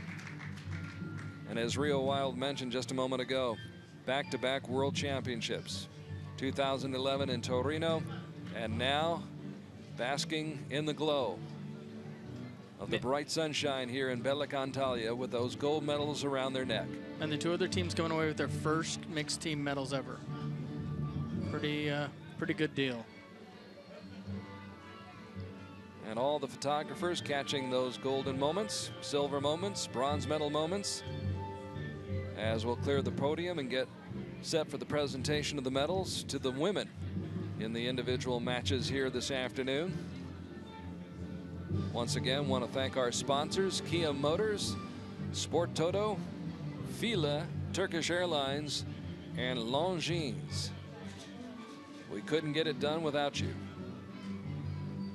The Archers getting it done here on this gorgeous day. The wind picking up. We'll have to see what the forecast holds for tomorrow and see how the wind. And in recurve, boy, you talk about wind affecting things. Oh my gosh, we were in recurve.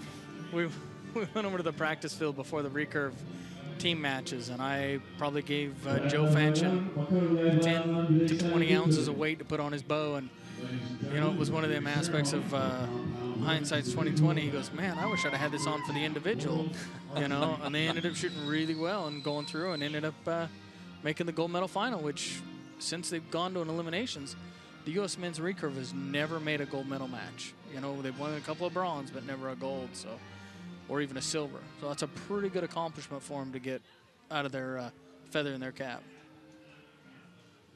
And we'll see whether they can take advantage of that opportunity. It'll all be coming up tomorrow, but right now the focus is on the ladies who competed this afternoon in the individual compound medal matches. Going back and just recapping those matches just a little while ago, in the women's bronze medal match, it was Maja Orlic from Croatia facing Gerda Ru of South Africa. And Gerda Ru came away with the win by 4 points, 137 to 133. Then in the women's gold medal match, it was Christina Berger facing Ivana Budin. And Budin fell behind early. Berger jumping out to the lead, and Berger pulled away steadily and won by 3, 142 to 139. Did lead by as many as 5 points during that match.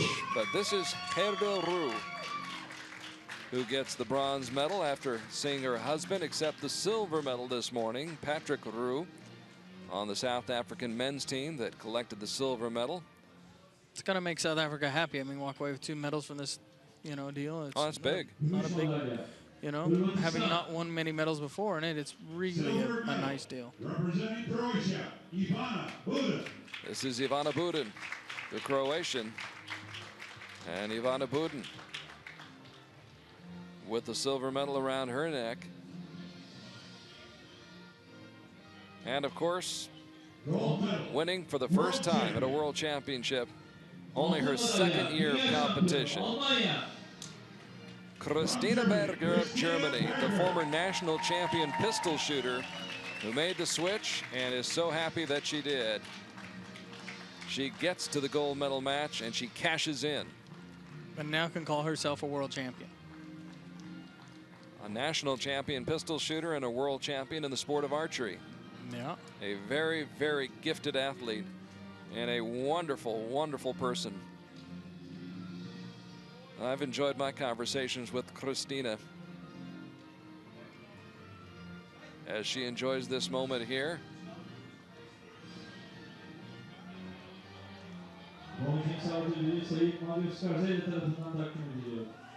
So Christina Berger getting all the gifts, too many, not enough hands to hold them all. Yep, the Longines watch. A Samsung pad of some sort.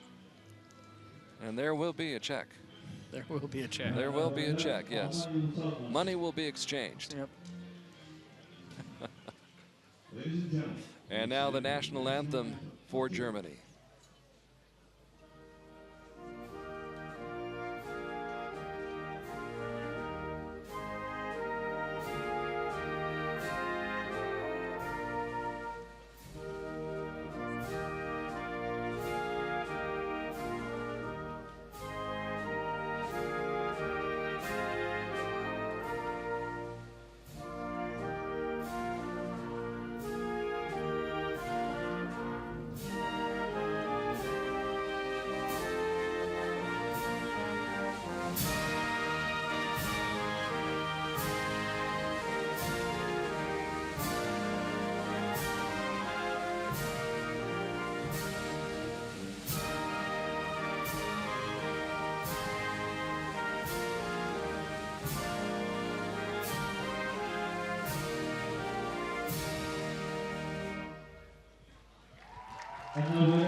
Christina Berger doing Deutschland proud. Yeah, and getting her first Longines watch. I got a feeling the first of many to come. Yeah, that's always one of the hard ones, is to get that first one. Is you're always like, oh, I really want one. Everybody else has got one. Somebody's wearing one. I want one. And so to get that first one off your back's a pretty good deal. She's only 25 years young. Came in ranked 5th in the world. I imagine that will change. Yeah. When they recalculate the rankings. So a great, great year for Christina Berger. Was 6th at the World Cup final in Paris and improved upon that greatly here in Belek, Antalya. She has 2 world records during her brief career and now has a world championship to her credit. So congratulations to Christina, who went through the field, defeated Marcella Tonioli by 8 in the quarterfinals, slipped by Maja Orlic by 2 in the semifinals, and then comes up with the 3-point win over Ivana Budin here in the gold medal match. Well, last but not least, the gentleman who competed in compound and came away with the medals. Once again, to recap for you, in the men's compound competition this afternoon, in the individual matches, in the bronze medal affair, it was Alexander Dombayev facing the Brazilian Robervaldo Santos.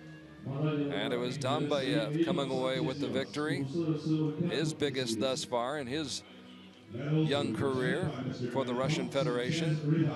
So Dombayev gets the bronze medal. And then in the gold medal match, Mike Schlosser was outstanding, and the Netherlands wins the gold medal.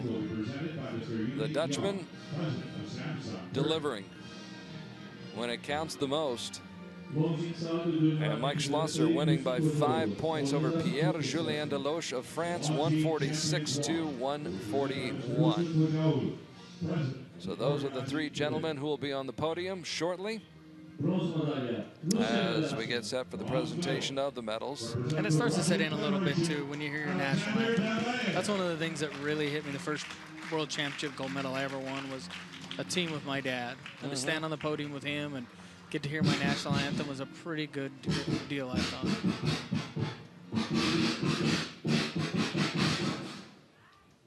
Some technical difficulties with the audio system here in Belek, Antalya.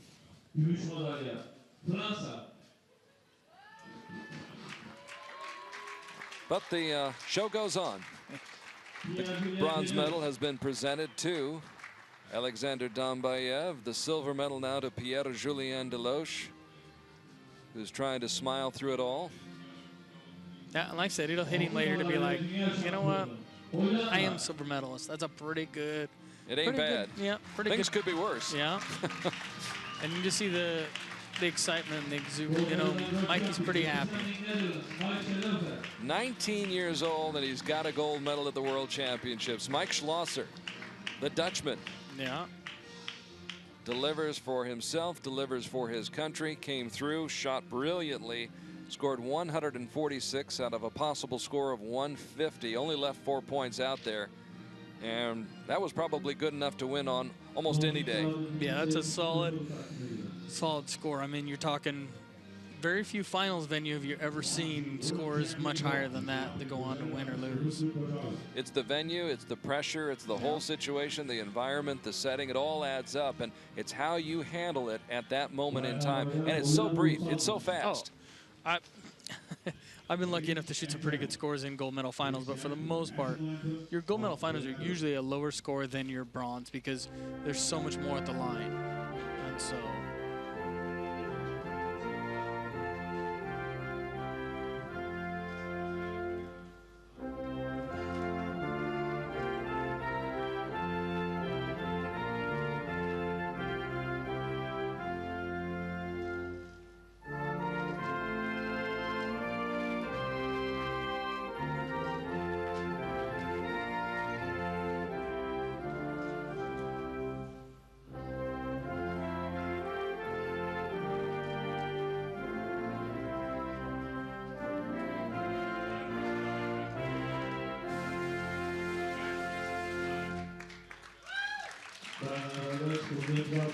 The national anthem for the Netherlands. And the Dutch will be celebrating tonight. Although they've got to regroup and come back because they've got some big matches coming up tomorrow. Yeah, like I said, that's a good start to the weekend for them. An excellent start, and there is a beautiful picture of the three medalists here at the World Championships. Schlosser with the gold, Deloche with the silver, and Dombayev with the bronze. So the Netherlands, France, and the Russian Federation all coming away with medals here in the men's competition in the compound this afternoon. Well, as night begins to fall on Belek, Antalya, the sun starting to set over the Mediterranean Sea, just a few yards away from our broadcast position. Well, we look ahead to tomorrow and the recurve competition that's coming up. Denmark's Maya Jäger, China's Zhu Jing, Germany's Karina Winter, Mexico's Aido Roman, and Korea's Yuno Ki are just some of the top women who'll be competing on Sunday, along with marksmen like Brady Ellison of the United States, Daijia Zhang of China, Crispin Duenas of Canada, Lee Sung Yun, and Oh Jin Hyuk of Korea. So lots up for grabs tomorrow and a lot to look forward to when the action continues from the Turkish Riviera. On behalf of my partner Rio Wild, I'm Carl Arkey saying so long for now. We'll see you again tomorrow for more live coverage of the 2013 Archery World Championships. Have a good evening. We'll see you again tomorrow from Belek Beach here in Belek, Antalya.